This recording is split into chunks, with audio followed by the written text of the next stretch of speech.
think from what I understand about the people who created it, it was a challenge because to some great extent it was very different than anything that had gone before.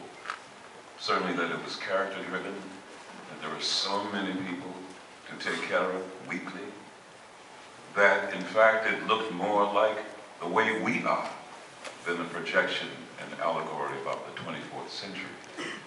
And the subjects that we had to address, how we are, what we haven't fixed.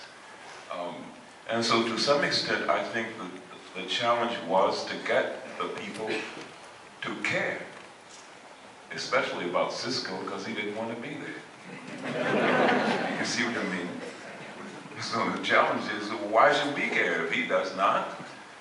So I think, though in some ways, because they took this turn, if you will, to discuss, well, to discuss science fiction, and indeed, you know, knowing that somebody's going to say, well, this is not the Star Trek I know. The fact that they were willing and talented enough to take that kind of turn was, I think, ultimately rewarding in the sense that, you know, the people still talk about the shows as much as they talk about the original with Mr. Shatner.